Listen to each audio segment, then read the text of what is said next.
Welcome back once again. What is the gossip about you? Remember that not all readings resonate with every member of the collective. So, what is that gossip? Well, first of all, who are you?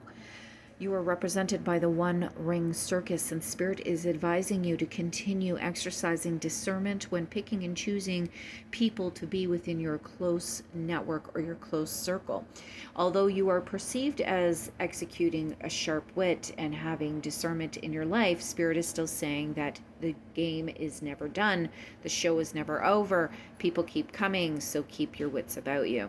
Number two, let's get back to how people perceive you. Well, One Ring Circus says a lot. You're independent, you're self-sufficient, you're wise, you've gained and experienced many things in your life. As a result, you have gained a lot of information and knowledge and wisdom, and as a result, you feel as if you can handle pretty much anything.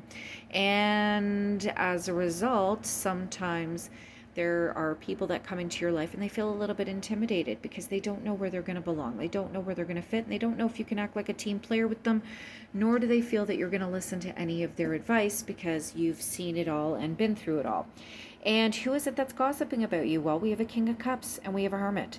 And I'm getting the sensation that the King of Cups wants to look forward after a strong period of looking at past experiences with you. In addition, they might be and they are consulting an older gentleman in regards to their dynamic with you.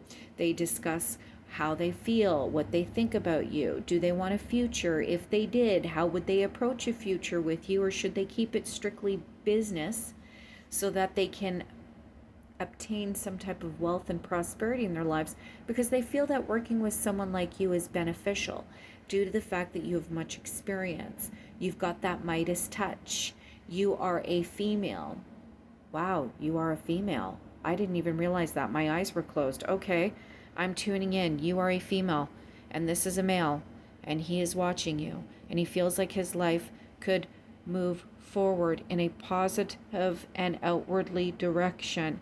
This is someone who's feeling and emotional, but they're not weak. They're not to be underestimated. They've taken time away to think about what's going on with you and how they should approach you. You might mistake their silence for weakness, but you are also very preoccupied and you don't allow yourself to dwell on people anymore because you've learned from experience that dwelling on people turns out to be unsatisfactory. That's what I'm hearing.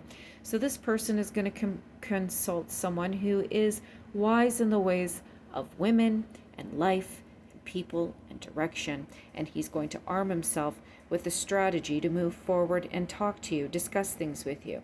But in his conversations, and this is where we get into what is being said about you, we have the Six of Pentacles and the Page of Pentacles here, and they came up together. So this gives me the impression that this person has admiration for you, but they don't want to get caught up in an exchange style type of relationship, because you easily go from a warm fuzzy place to a very cold financially motivated place where you start seeing your interactions with people based on money for some reason.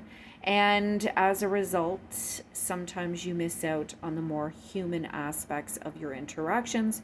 And this is just a consequence and byproduct of your life experience. It's not that you're an evil or vindictive, money-hungry person. It's just you've learned, when in doubt, focus in on what matters. Money matters. People are unpredictable. So, but what are they saying about you? Well, look, there's somebody offering money. And there's somebody venturing off, making plans, starting new projects. So they see you as somebody that on occasion might actually need some finances in order to finance your forward movement, to finance your hobbies, to finance your outward, your outlook on life, your outward plans. But at the same time, they see you as being a giving person as well. You could be a charitable person. You could be a kind person. You could be a resourceful person. You understand and observe the needs and wants of people within your environment, and you are willing to help give to those needs and wants if you are in a position to do so. They also see you as somebody who is bright, ingenuitive, somebody who offers guidance to others, guidance to themselves, somebody who is not afraid to take up a new task and plan, who's not afraid to learn, who is a doer. But at the same time, they also see you as somebody who hasn't fully established themselves in life yet. And sometimes you get stuck in the planning phase to the point where you plan the situation to absolute death and then you walk away when you were unsure how you were going to execute the possible objective that you've identified that you want.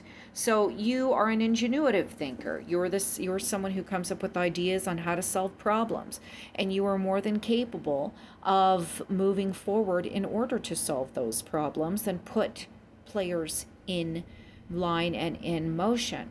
But again, you're not fully developed. So sometimes you might come across to people as being a little bit more harsh in your judgments.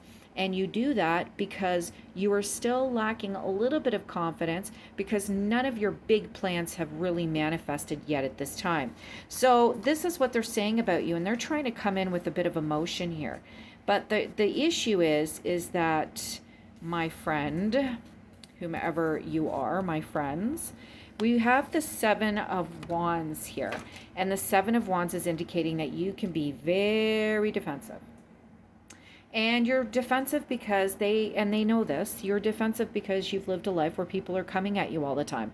And this could be the reason why you haven't carried out a lot of your plans past that of the Page of Pentacles. They see that you're very defensive and they want to approach you in a way where they're not identified as being somebody that you must defend yourself against. Because really, they know that you deserve a reward. You deserve a community, you deserve prosperity, you deserve a sense of completion of your goals, and they feel as if they can partake in your future. They want to partake in your future. They want to be a part of your future. And not only that, but they want to take your plans, they want to take your ideas, and they want to manifest them with you. And that's what they have been saying about you.